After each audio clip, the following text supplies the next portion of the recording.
Hello and welcome. My name is Alan, and we're back with more news and politics from around the world for July the 7th, Friday, 2023. This will probably be the last news episode I'll do for about a week because next week I'll be in Florida all week long. But, um, I figured I'd go ahead and try to get you all one more before I head out. So, um, let's jump into this. The first story we're looking at, it's from The Lever. Why it's dangerous to get sick in America. The U.S. healthcare system is broken and corrupt, but coverage shows we can fix it. The U.S. healthcare system is cruel and dysfunctional. It's also deeply corrupt. Below, we break down some of the Lever's reporting on America's extraordinarily complicated healthcare system and the private interests in craven politicians who are profiting off the misery. Medicare, the health insurance program providing single payer care for senior citizens and people with disabilities, is being attacked from all sides. Despite its financial success and wide popularity, conservative politicians are increasingly emboldened to demand program cuts.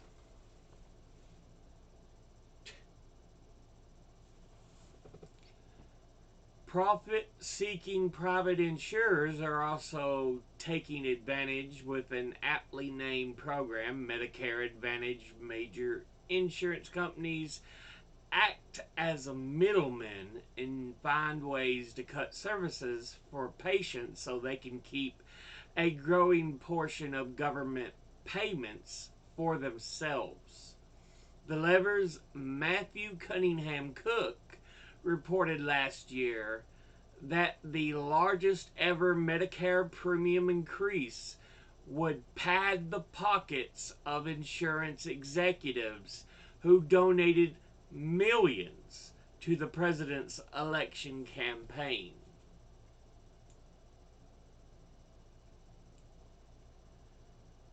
Cunningham Cook teamed up with the Lever reporter Andrew Perez to reveal how Medicare Advantage's private insurers are systematically overbilling the government and making their patients appear sicker than they really are. This scam has cost American taxpayers $20 billion since 2019, diverting dollars that would otherwise fund essential health care and the program's financial stability.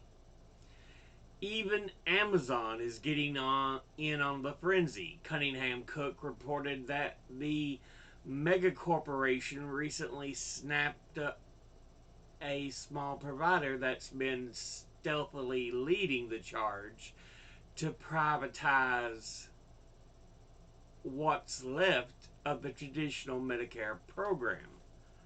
Previous reporting from Cunningham Cook showed the Biden administration is ending or expanding a Trump scheme that is forcing hundreds of thousands of seniors into the for-profit health plans without their consent.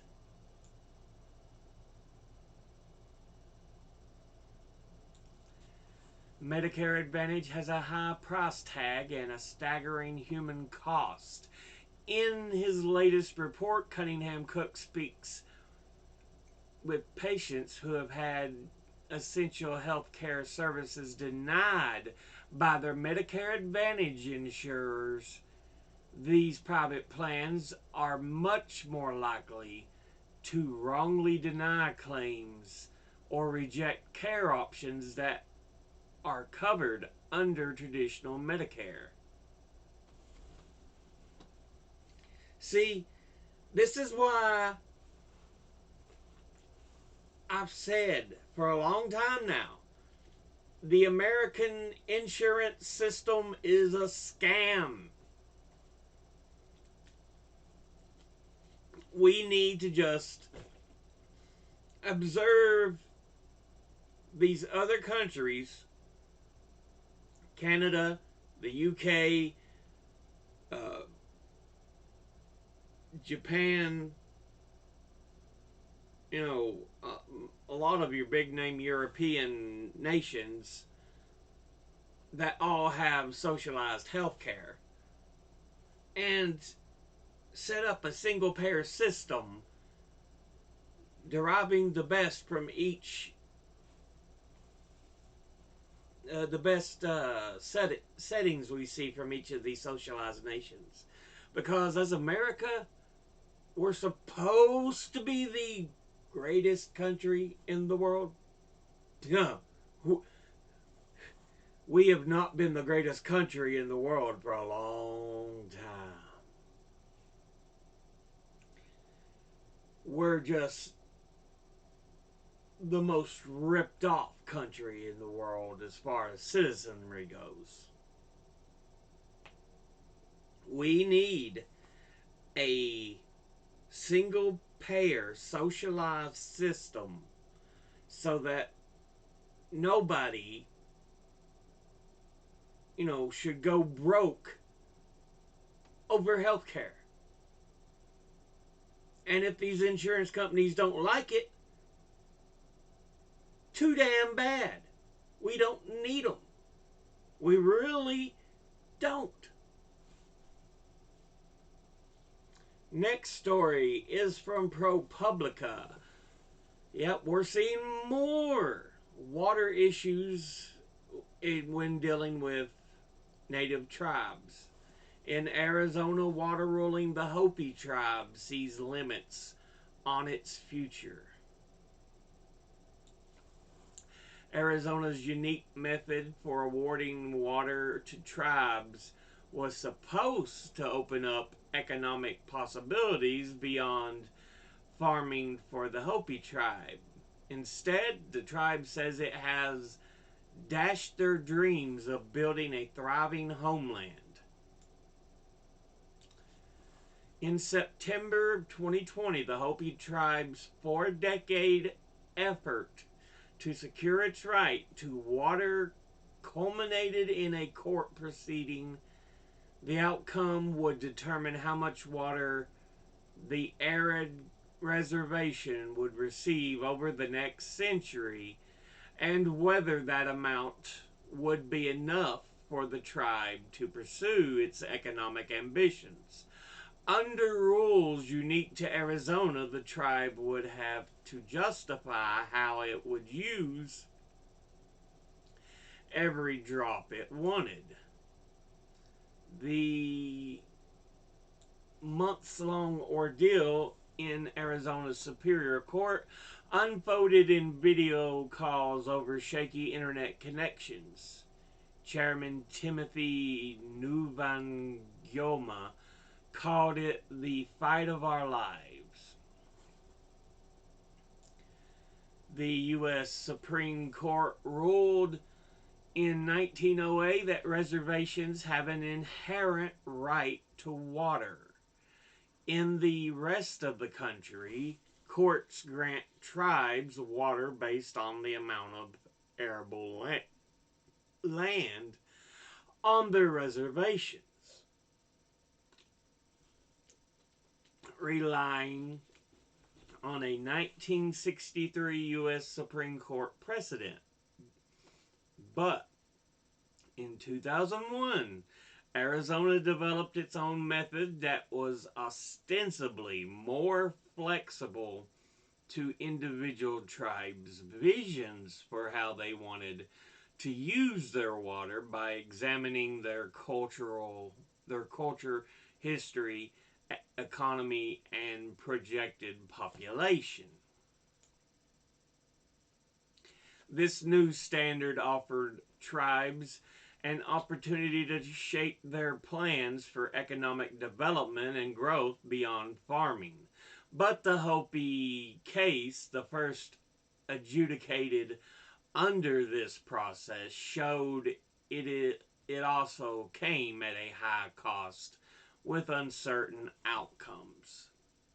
Court records show that at the trial, experts brought in by the tribe, state, and corporate water users argued over how many Hopi had lived in the area going back centuries and how much water they had used for crops and livestock. They debated the correct fertility rate of Hopi women and the viability of the tribe's economic projects. And the count examined lists of sacred springs, sites the Hopi traditionally kept secret to preserve them, to decide how much water could be drawn from them for future religious ceremonies. The legal battle, one in which one of the tribe's largest expenses in recent years, resulted in May 2022 with the court awarding less than a third of the water sought by the Hopi tribe. That was the amount needed, the court said, to provide a permanent homeland. It would define it as modern day genocide. Or I would define it as modern day genocide, Nuvangyalma said. Withholding water, which is life for the Hopis until an undetermined time, is really a position to kill off a tribe that's been here since time immemorial.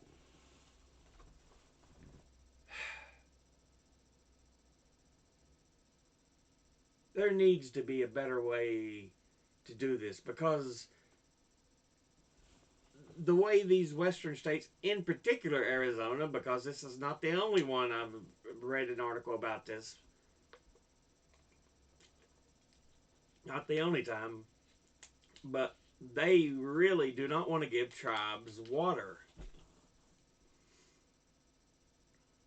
That's what you get for having a conservative majority for so freaking long. They don't care about other people, only the rich or themselves. That is the conservative creed. I've got mine, fuck you. Okay. This is world military expenditure by major power, 1950 to 2022. So let's go down the line here.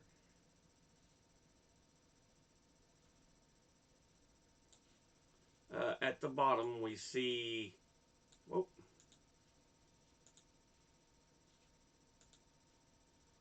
we see what each color represents. Light blue, NATO. Dark blue, the US. Light red, China. Dark red, Russia. Grays, other countries. Now, starting in 1950, not long after World War II ends, China don't really have that big of a military, just because they're still just coming off World War II and going through the Maoist revolutions and everything. So, but Joseph Stalin led Russia versus the U.S. And then, of course, NATO to ally with the U.S. And you can see the U.S. ramp up spending. It doesn't take them long. And yeah, Russia follows along, ramping up its own spending. But the U.S. is just spending so much. And other countries start spending. We start to see China develop a little bit of a military.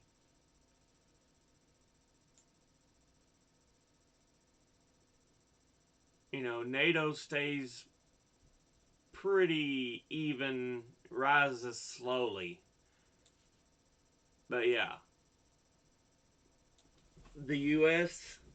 and the Soviet Union are the big spenders.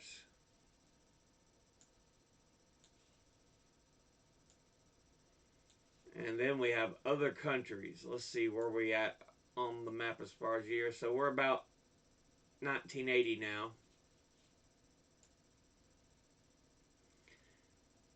You can see the U.S. is so big and the USSR is so big. I mean, it's the real heated part of the Cold War is kind of dissipated, but we're still in the midst of it. So the U.S. is spending a lot, and then we see Russia fall off 1990, so 1993 or so. So it's the collapse of the Soviet Union. But at this point, China's already spending a lot, and they're spending more than Russia after the Soviet Union itself collapses. Other countries are spending quite a bit, but the U.S., it's spending huge.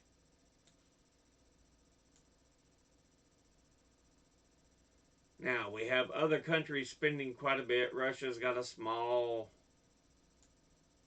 military budget, but look at China.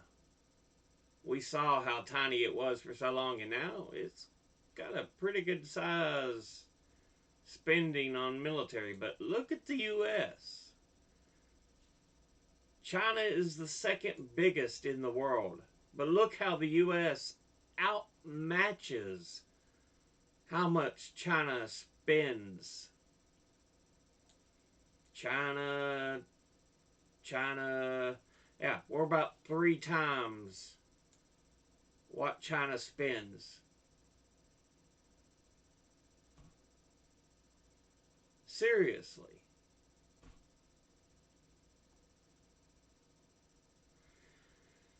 But yeah, I just thought it was an interesting map to bring up.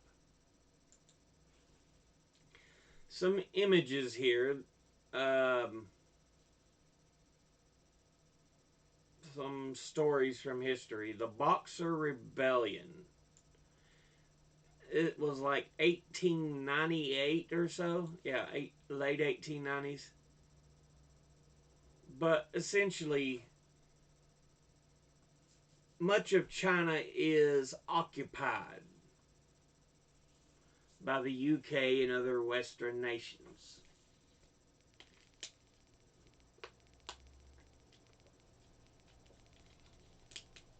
But this happens, the Boxer Rebellion, when a number of Chinese try to rebel against these Western powers. And the reason it's called the Boxer Rebellion, they used martial arts. So, you know, they were using their fists, their feet. But again, the Western powers had guns and, yeah. Not that China didn't have weapons, but they were just very willing to use martial arts. Yeah. Um, and I think it was also a pushback on the Western influence of using such weapons. But yeah, I mean, as you can see here, they've got like spears and stuff. But yeah, so this is where the most of the Boxer Rebellion happened.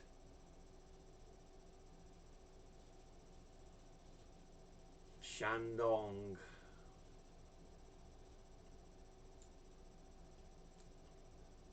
Yeah. In the end, all it would turn out to be is just a nuisance to these Western powers with the firepower they had. But yeah,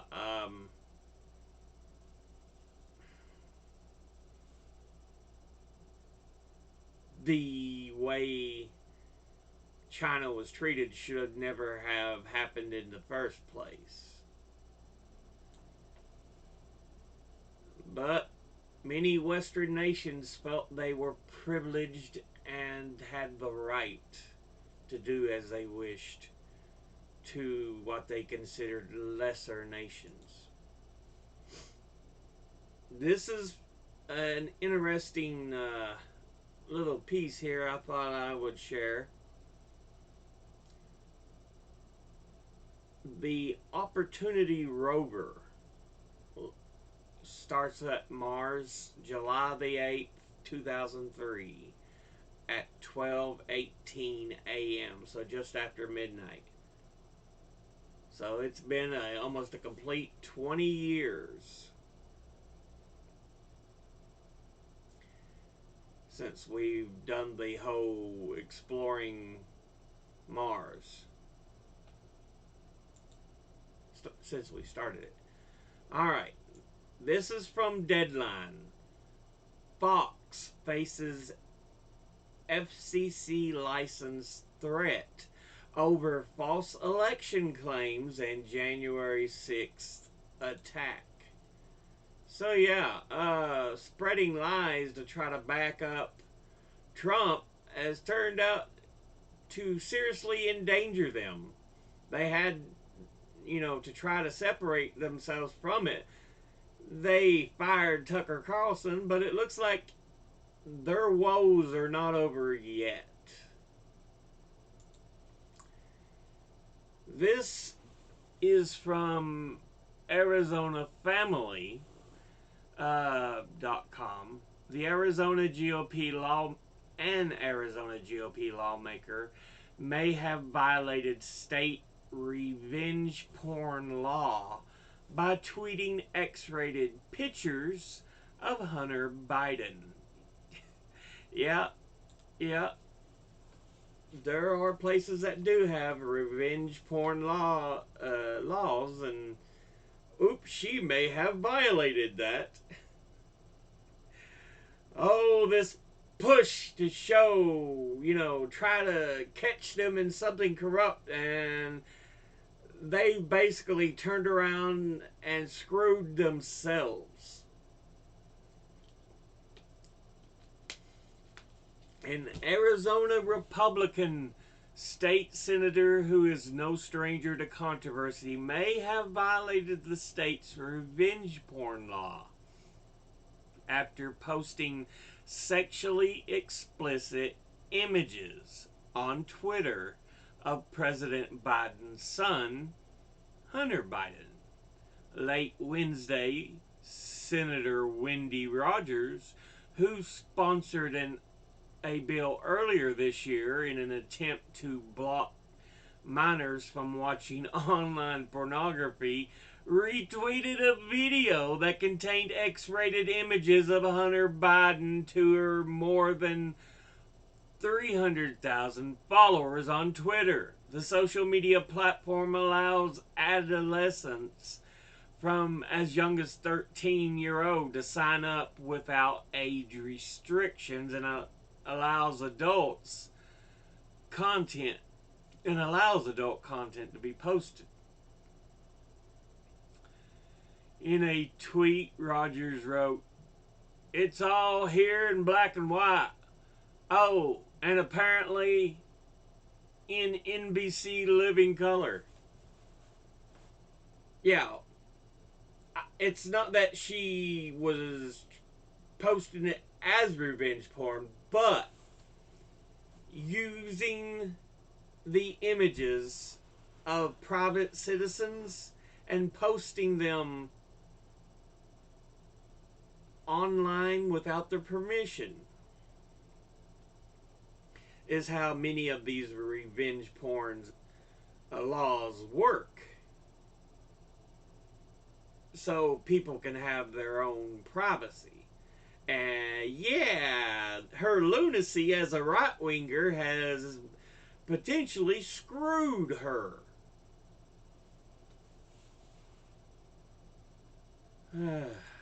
This is from The Independent. Oklahoma superintendent falsely claims the Tulsa massacre wasn't about race. Yeah, early 1900s, there was a huge massacre in Tulsa when there were black neighborhoods, a thriving black neighborhood. Yeah, 1921. This Oklahoma education official prompted swift criticism on Thursday by falsely claiming the 1921 Tulsa race massacre wasn't about race. Then why were only African Americans targeted? The fuck? Ryan Walters, who took office as superintendent of public instruction, made the comments during a forum at the Norman Public Library on Thursday after he was asked how accurately teaching about the infamous white supremacist massacre, which killed as many as 300 black people, wouldn't violate a state ban on teaching critical race theory. What the fuck is wrong with these people?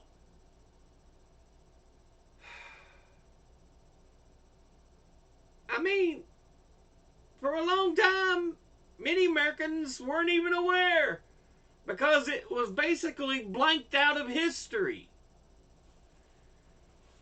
It's only came back to attention in the last decade because people brought it up, but yeah, it happened. It's real. The fuck? But he's an administrator.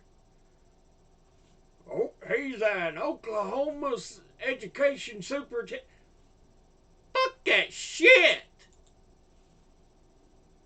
This is from LGBTQ Nation. 7 GOP attorneys general threatened the Target over Pride display. The store, Target. They sent a legal threat to Target for selling obscene matter because in part of the store sold a t-shirt with a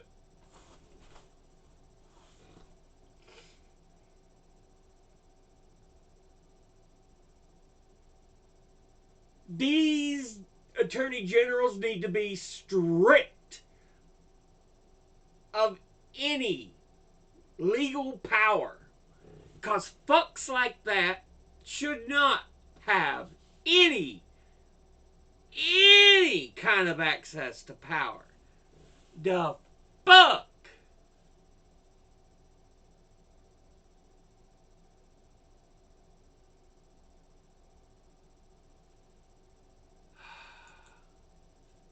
This also from LGBTQ Nation. Don't say gay GOP lawmaker accused of sexual harassment by 2 male staffers. He allegedly touched one's butt in an elementary school and drunkenly groped another. Oh, the big anti-gay jackasses love to be gay themselves. It makes me laugh. I'm like, really? It's like that guy in Tennessee who had a political position of power. He, was big on anti-gay this or that, but he loved his gay porn. Well, it wasn't porn, it was gay nudes. Nudes of other young men.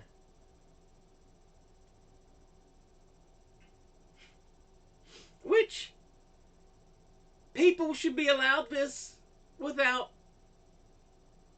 being attacked for it. If you like looking at nudie pictures, by all means.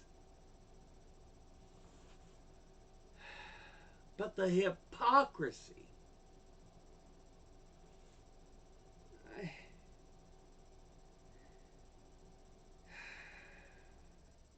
And this dude, two former staffers of former reality TV performer turned Florida State Representative Fabian Basabe have accused him of sexual harassment. Basabe, who is married to a woman but has avoided questions about his sexual orientation, voted in his state's infamous Don't Say Gay law. Dude, why does anyone vote for Republicans? It's complete and utter assholery that they push. Complete and utter monstrosity. It's horrible things they push, and people are like, I like that.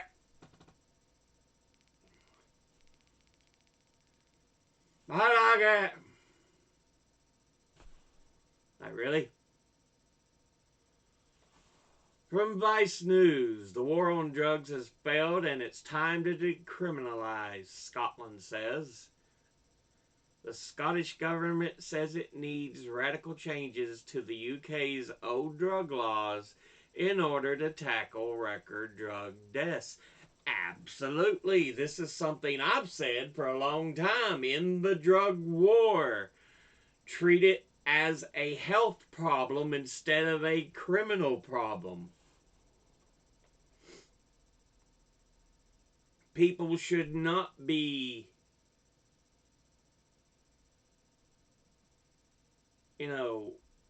attacked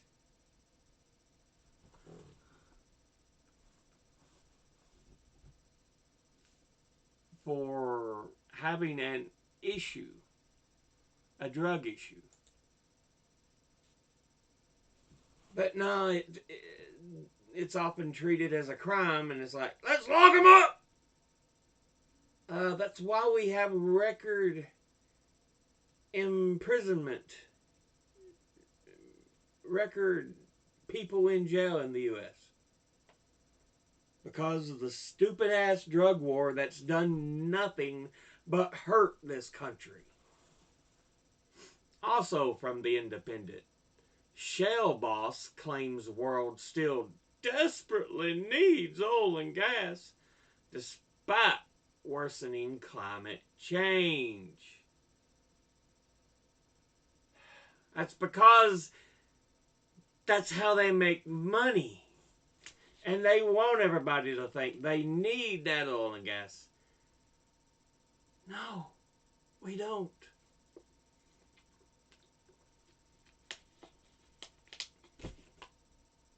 Unless we're just willing to see how devastating we can make the environment and the world and fuck ourselves in the ass.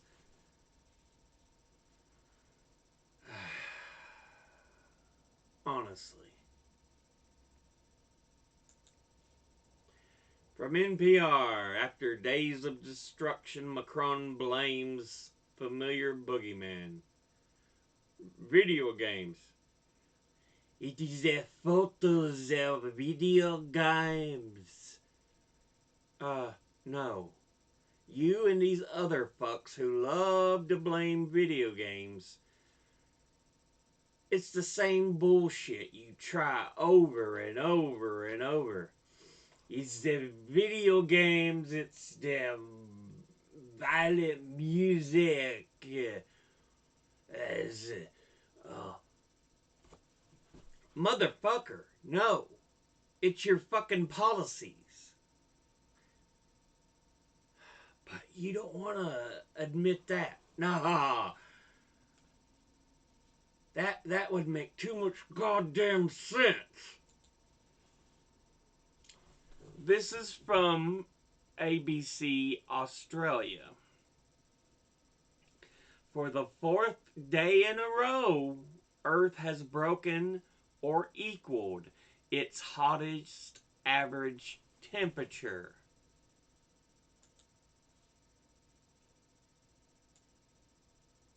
So worldwide, on average, for the last 4 days, the Earth has been hitting the hottest temperature it's ever seen in recorded history. And yet, where is this? Fuck. Yeah, Shell Boss claims the world still needs gas and oil despite worsening climate change. Fuck you, motherfucker! Fuck you! Earth's average temperature has set a new unofficial record high once again, the fourth day in a row it has broken or equaled such a milestone.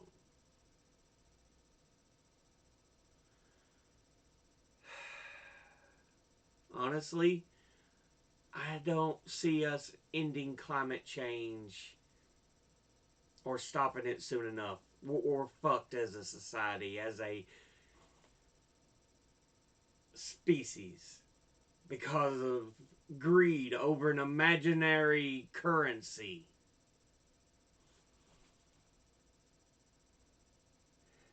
And only I say imaginary because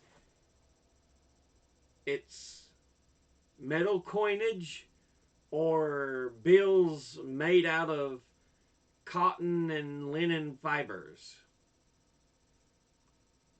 Might be a little paper in there too, but yeah.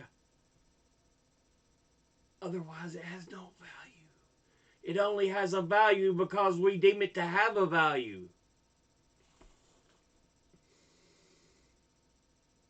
And people are willing to destroy future lives for that. You know, that money's important.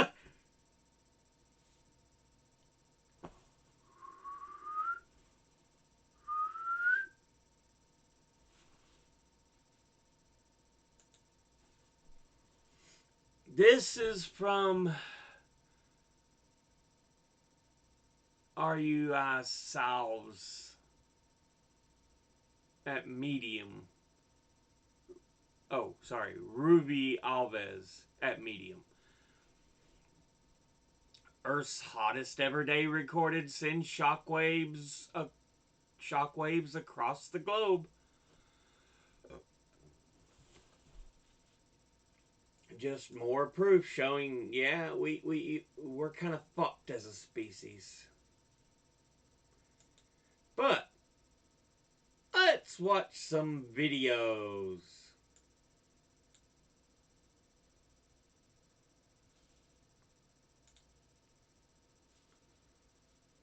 If I can get things to work properly. Yeah. Get out of here, you terrorist. Says Israeli Minister of Security. Itamar bin Gvir to the mother of a Palestinian autistic boy who was shot dead intentionally by Israeli forces. And Israeli court acquitted the killer of all charges. But yeah, let's watch this.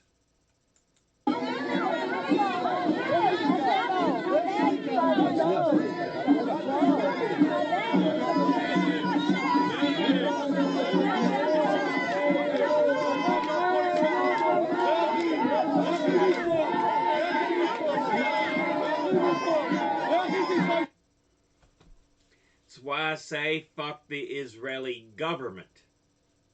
Again, I have nothing against the people, but the government is a piece of shit. Racist is shocked when she begins to suffer the consequences for her actions. On TikTok. It smells like feces eaters, doesn't it? Say hi to TikTok. Why somebody's got a problem. Say hi to TikTok. Racist number one. Yup. Say it louder for her. You're ignorant. I don't sexualize children. That's ignorant. And we do. Yeah. And we do. I didn't say you did. Must have a guilty conscience.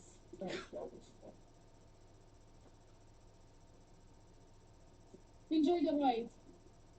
Like, you sat next to us. Talk to them like that. I didn't like anything. Were they talking? What were they? Was she saying stuff She to was you? so racist. Yeah. Ignorant You're remarks. Get off the train. I said I get off of the train. said I don't sexualize children. I'm not getting off the train because you need to get off of the train. You can't talk to the passengers like that. I'm not talking to anybody. I'm looking out the window. Every person in this car said that you were talking to them like that way. No, I don't know every person in this car, so I don't know what they're talking about. You need to get off of the train. All right, look at me. You will never ride my train again. I will look at you and tell you you can't ride. Do you understand that? I can't physically remove you, but I can stop you from getting on. You do not talk to the passengers that way. I'm not talking to them. Yes, you are. So get off in Hartford and do not get back on my train ever again. You see me, walk away. Okay? Thank you. God bless.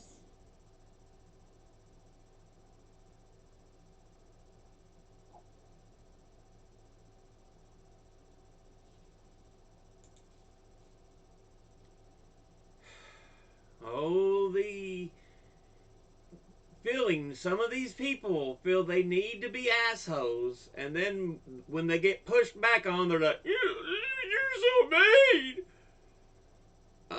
Don't be a dickhead. Former Vice President Mike Pence was pressed by an Iowa voter on Wednesday for not rejecting the electoral votes from the 2020 presidential election, as former President Trump claimed he had the authority to do. So many of these people traffic in bullshit and assume cause Daddy Trump said it, Daddy Trump's correct. But no, he ain't. Daddy Trump was a dumb fuck. Right. Joe Biden shouldn't be there. And all those, if it wasn't for your vote, we would not have Joe Biden in the White House. Right. Joe Biden shouldn't be there. And all those wonderful things that you and Trump were doing together would be continuing, and this country would be on the right path. Do you ever second guess yourself? That was a constitutional right that you had to send those votes back to the states. The Constitution of the United States in Article 2 says the job of the Vice President is to serve as the presiding officer of a joint session where you open and count the votes. Don't take my word for it. Go read the Constitution. Not really. I say this with great affection and respect. The Constitution is very clear. My job was to oversee a session of Congress where objections could be heard, and I made sure that objections would be recognized. So we would hear whatever evidence or whether debate there was, but the Constitution says you open and count the votes, no more, no less. The Constitution affords no authority for the Vice President or anyone else to reject votes or return votes to the states. Never been done before, should never be done in the future. I'm sorry, ma'am, but that's actually what the Constitution says. No Vice President in American history ever asserted the authority that you have been convinced that I had. And I want to tell you, with all due respect, I said when I announced, President Trump was wrong about my authority that day, and he's still wrong. Exactly. I don't like Mike Pence. I don't think he's a good person, but he's right on this instance. Read your Constitution. I've done videos on the Constitution. It says nowhere the Vice President may tell all states to fuck off because he disagrees. No, it says nothing like that. But these people are so brain broken. They're like, he had the ability to prevent what? No, he didn't.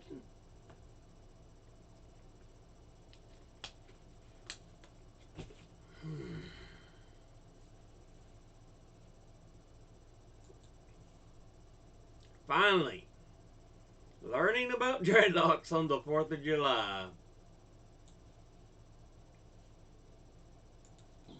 It's something I saw. It was one of these videos I want us to do. It's something I saw on TikTok today I wanted to ask Trey about too. What?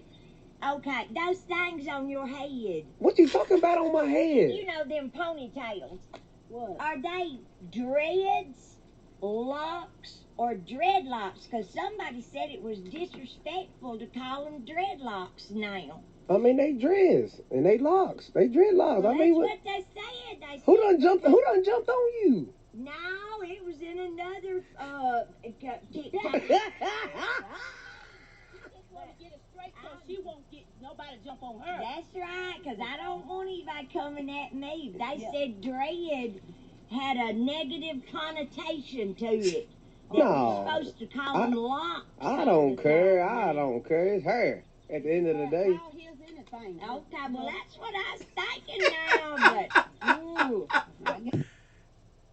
Okay, that was actually pretty good. I like that. Dread, if you use it as the word itself, has a connotation that, oh, you're fearing something, because just the word dread, that's what it means, D-R-E-A-D. But dreadlocks, and I don't think they're normally spelled with an A. I think it's usually a D-R-E-D-L-O-C-K.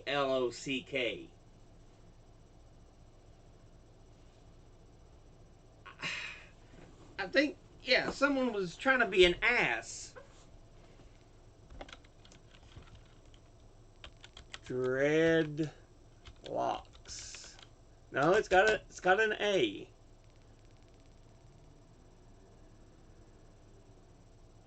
Also known as locks or dreads, are rope-like strands of hair formed by matting or braiding hair.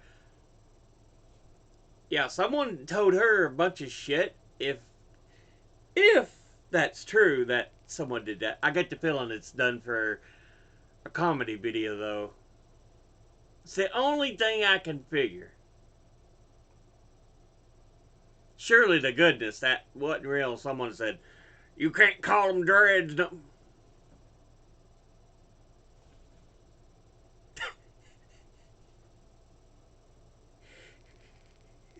What the fuck? Yeah. But anyway, this has been news and politics for July the 7th, Friday. As always, educate thyself, think, read, study, learn. Someone tries to tell you something you have trouble believing, ask them to cite their sources. I'll be putting my sources in the description box below the video. Excuse me, I don't mean to burp in your ear. I appreciate y'all for watching. I'll see you all in the next one. Until then, later.